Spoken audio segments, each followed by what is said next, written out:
The following is presented as a cooperative venture by the Howard County Poetry and Literature Society and Howard Community College.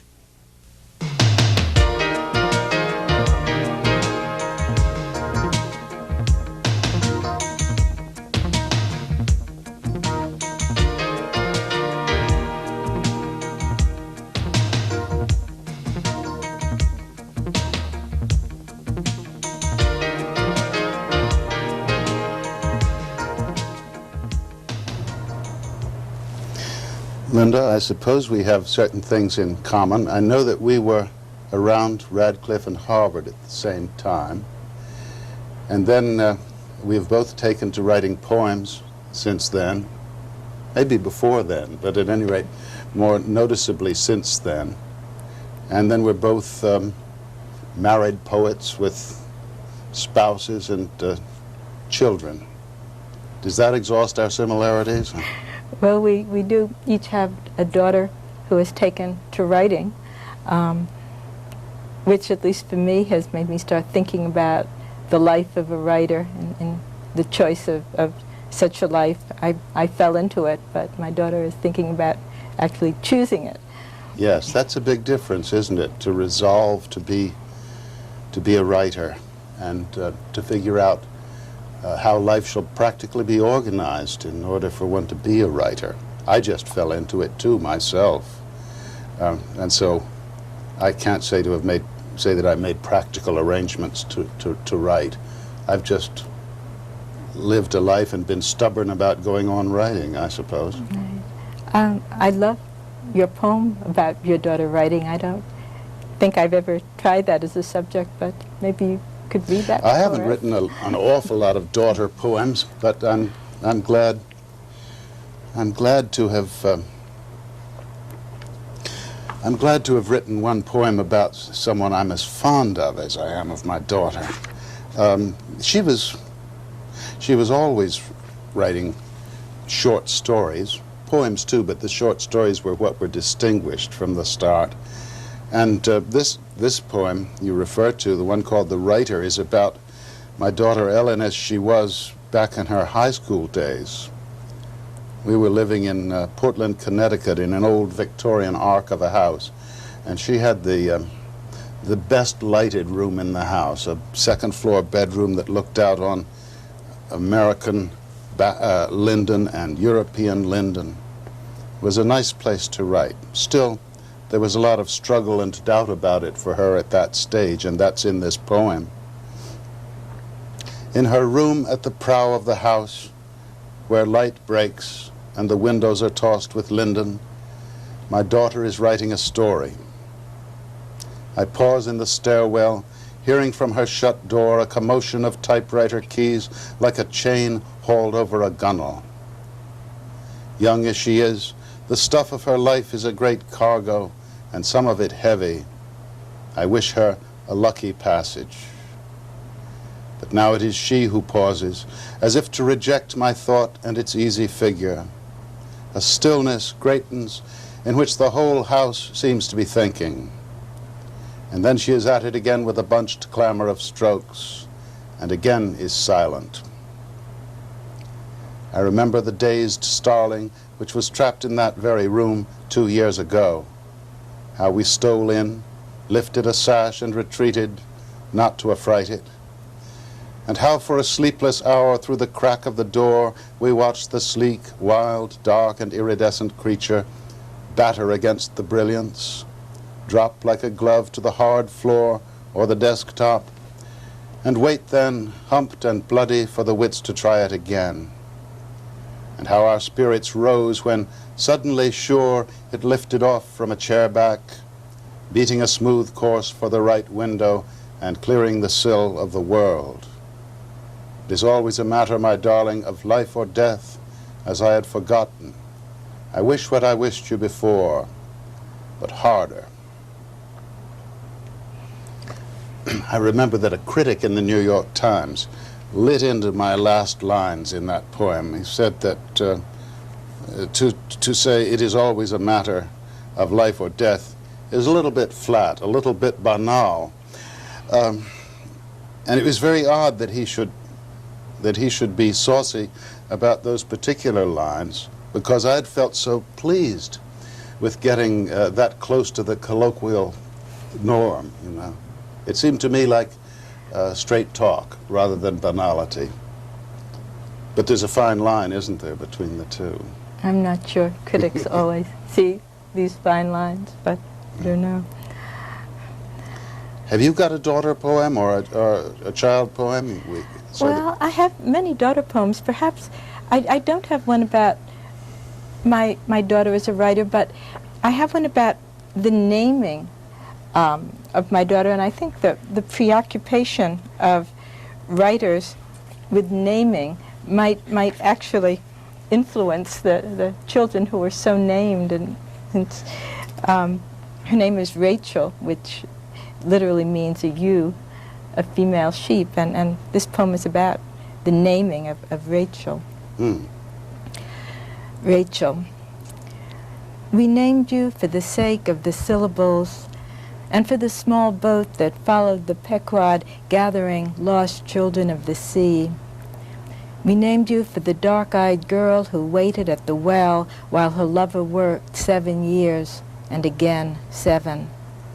We named you for the small daughters of the Holocaust who followed their 6-pointed stars to death and were all of them known as Rachel.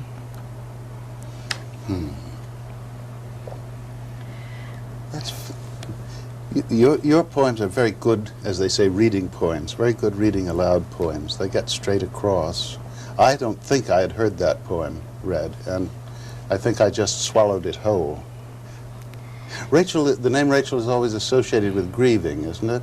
Well, Rachel grieving for her lost children. Yes. But I think I was very influenced by Thomas Mann's Rachel in Joseph and His Brothers, who was a most fetching heroine. Yes. And I had read that book quite soon before my daughter was born. I think you were saying before you started reading that out of our preoccupation with naming, we writers imagine, perhaps correctly, that if we name a child Daisy, she's going to be something like a daisy. Robert Frost has a poem called Maple, not one of his best known poems, but it has that theme.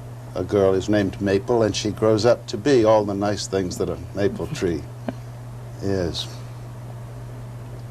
It's bound to be coercive, what you're named. Now, I was named Richard by my parents, and it wasn't a family name, it was a name they liked. So they just picked it out of the air and gave it to me.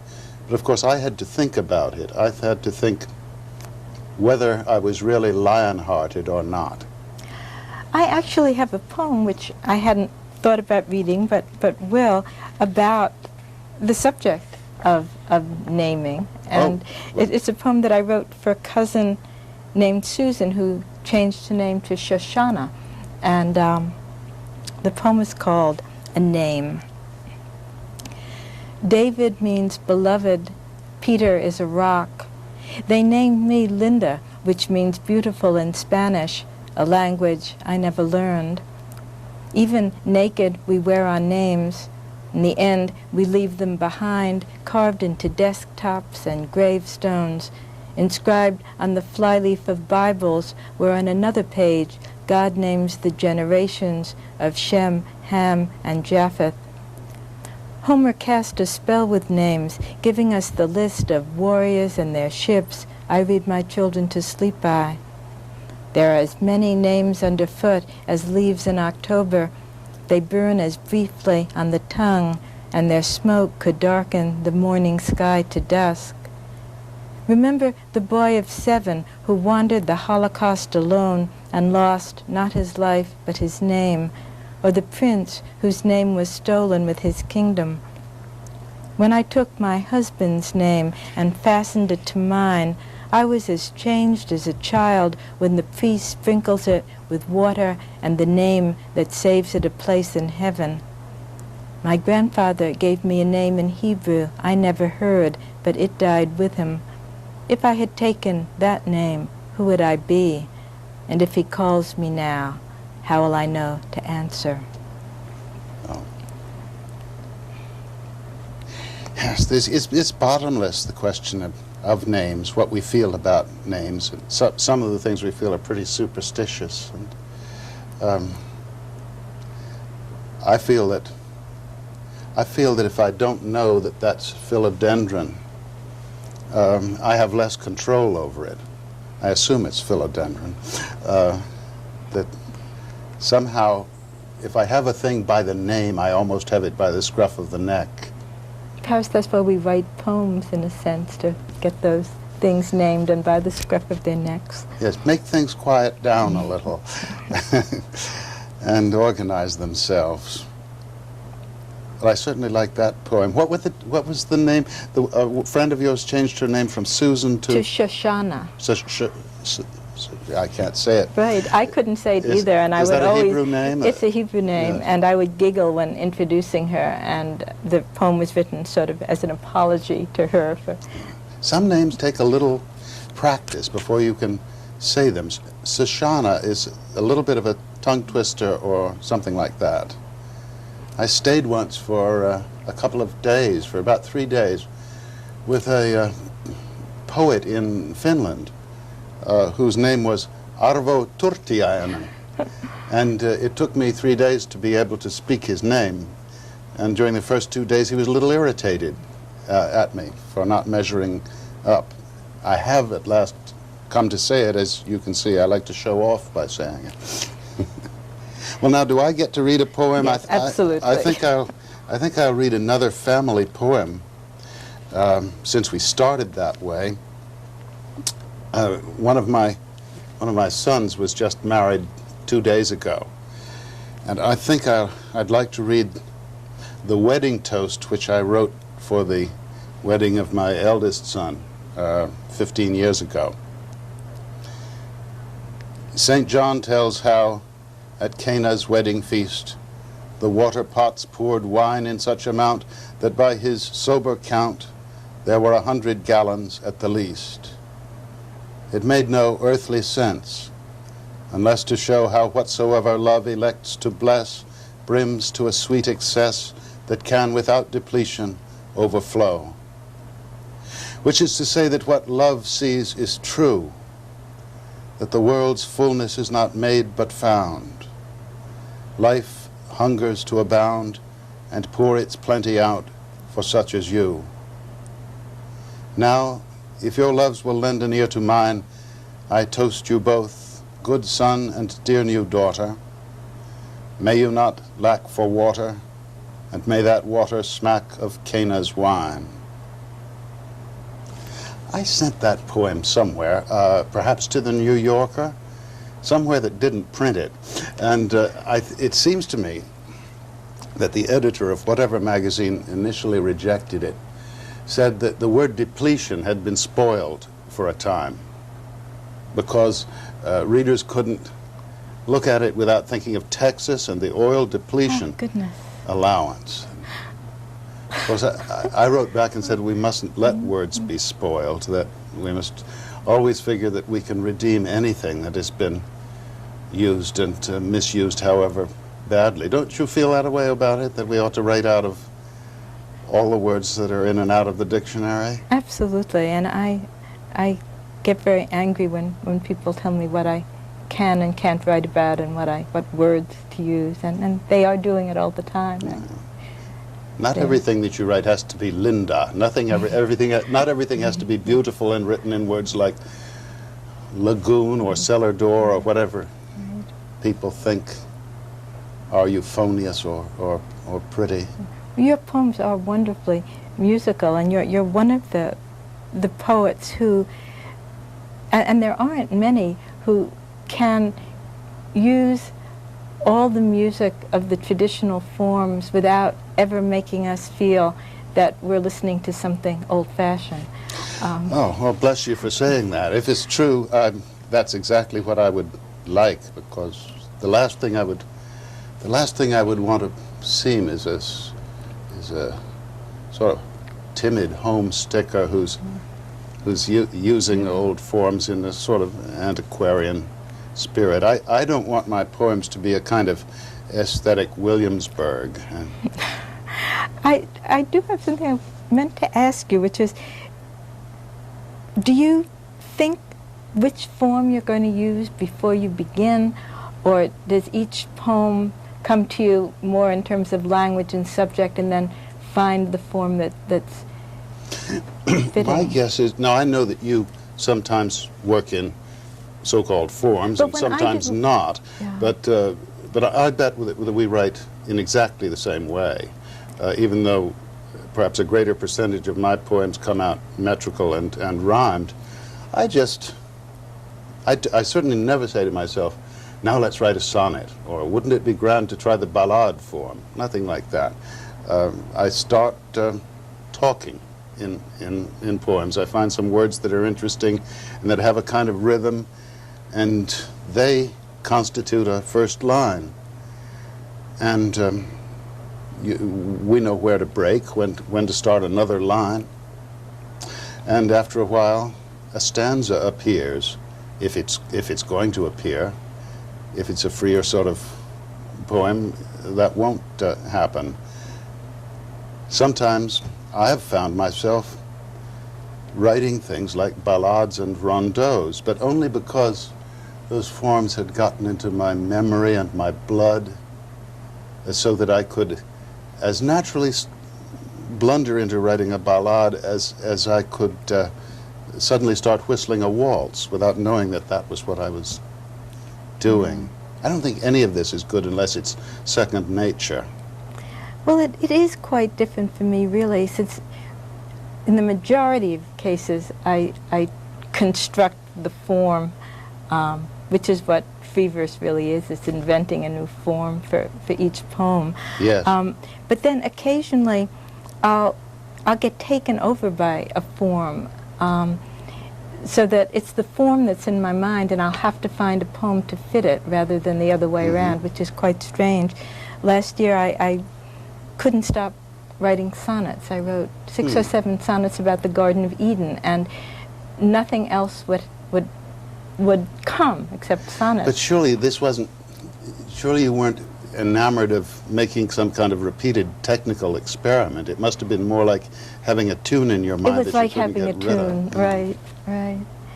You know what I wish you'd read? I wish you'd read a poem I heard you read at Pittsburgh recently, the Pantoum, if you've got it around. Yes, that actually is an example of what I was saying. I heard somebody read a Pantoum, and the form, the repetitive form without any words was in my head for such a long time that I had to sit down and try it myself.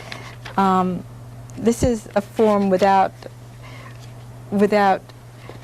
rhyme or meter, but where the lines keep repeating in a very specified pattern, and it's called Something About the Trees. I remember what my father told me. There is an age when you are most yourself. He was just past 50 then. Was it something about the trees that made him speak? There is an age when you are most yourself. I know more now than I did once. Was it something about the trees that made him speak? Only a single leaf had turned so far. I know more now than I did once. I used to think he'd always be the surgeon. Only a single leaf had turned so far, even his body kept its secrets. I used to think he'd always be the surgeon. My mother was the perfect surgeon's wife. Even his body kept its secrets. I thought they both would live forever. My mother was the perfect surgeon's wife. I still can see her face at 30. I thought they both would live forever. I thought I'd always be their child. I still can see her face at 30. When will I be most myself? I thought I'd always be their child. In my sleep, it's never winter. When will I be most myself? I remember what my father told me. In my sleep, it's never winter. He was just past 50 then. That's a dandy. I remember the effect it had on our audience at Pittsburgh. They all took it in. Complex though the form is, it's fed to the hearer at an assimilable rate, I think, because, well, the thing, you're talking about something most universal, you're talking about it very simply and yet in wonderful phrases. I love the line, when will I be most myself? When will I be most myself? Yes, I think I could start saying that to myself and haunt myself for weeks with it. It's an insoluble question for everybody. What recently, it seems to me, just by looking in the literary magazines and in the commercial magazines like the New Yorker and the Atlantic, that many more poets are coming back to form, and I wondered what you thought about that, as if they. It seems to be everybody's opinion that there's a revival of interest in form, so-called, and the use of traditional means. I think it's so. I must say I don't scour all the magazines to find out, but I keep noticing that so-and-so, who used to be exclusively a sort of Iowa free verse poet, has now discovered that there's something for him in rhyming a bit, using a truly metrical stanzaic pattern. One such poet wrote me a couple of years ago and said, "How have I been so blind to the gaiety of form?" He had apparently always associated it with stuffiness, and he didn't know what every kindergarten child knows. He'd forgotten what every kindergarten child knows, that there's a lot of primitive fun in making the same sound over again, repeating and yet varying a rhythm. I don't really think there's any profound reason for this change that's occurring. I suspect that things go tidally, Tidally, in the world of the arts, that people get tired of doing one thing and think, well, maybe I'll do another. Also, any impulse wears itself out. I think Ezra Pound himself said that he thought that the possibilities of free verse were going to be exhausted before the end of the 20th century. And many writers must feel that, for them at any rate, the possibilities of free verse have been exhausted. And now they'd like to perk up their poems in some other way. More and more, it seems to me, people are becoming aware that the use of rhyme and of meter can be as perfectly natural and organic as the use of any of its techniques by free verse. I don't think there's a kind of prejudice against artifice, which there was for a time in the 1960s, for example. It's funny to be annoyed by artifice in art, but a lot of people were for a while there. Right.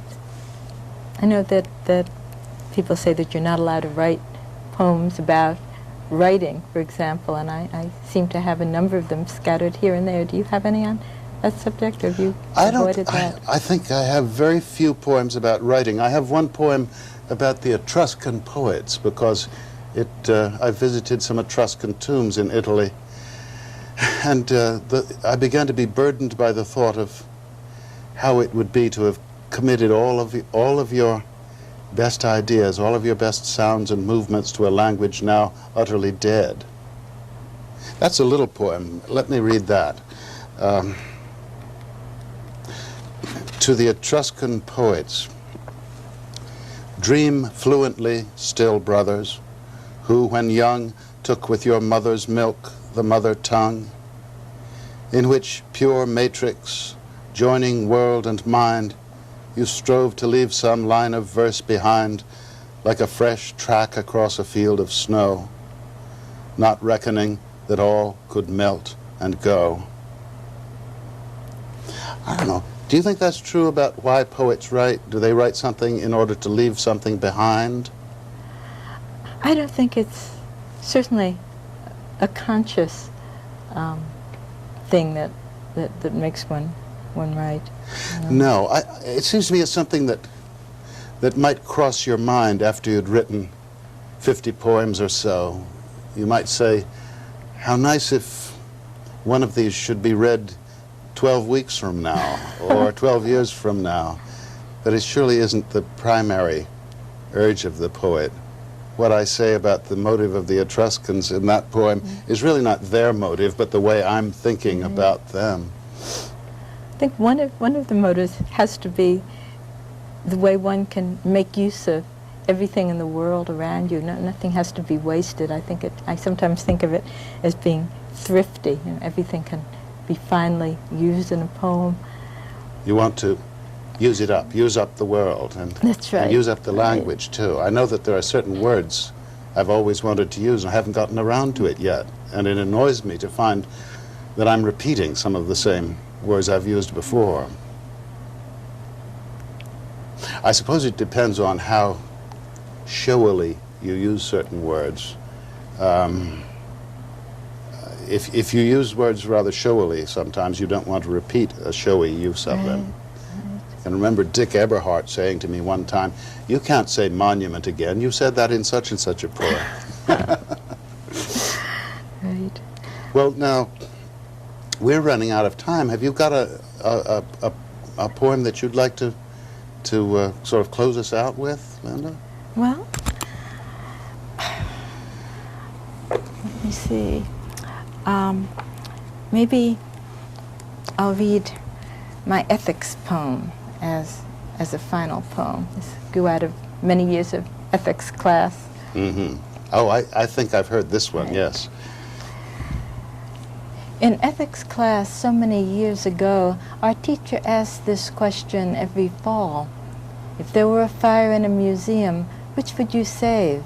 A Rembrandt painting or an old woman who hadn't many years left anyhow? Restless on hard chairs, caring little for pictures or old age, we'd opt 1 year for life, the next for art, and always half-heartedly. Sometimes the woman borrowed my grandmother's face, leaving her usual kitchen to wander some drafty, half-imagined museum. 1 year, feeling clever, I replied, why not let the woman decide herself? Linda, the teacher, would report, eschews the burdens of responsibility. This fall, in a real museum, I stand before a real Rembrandt, old woman, or nearly so myself. The colors within this frame are darker than autumn, darker even than winter, the browns of earth, though earth's most radiant elements burn through the canvas. I know now that woman and painting and season are almost one, and all beyond saving by children. Yes, that's still a nice poem. One thing I thought, hearing you read that, is how a large part of the fun of writing poetry is seeing if, without exclamation points, without quotation marks, without any hoking of it in any way, you can shift your voice from one tone to the other and out into another. There's some amusement in that poem. And you didn't change your voice while you were reading it. It just transpired from the words. Do you have one you'd like to finish us with? I don't think there's time for us to finish. I think we'd better end by my just thanking you for that one. Okay. Thank you, Linda. Thank you.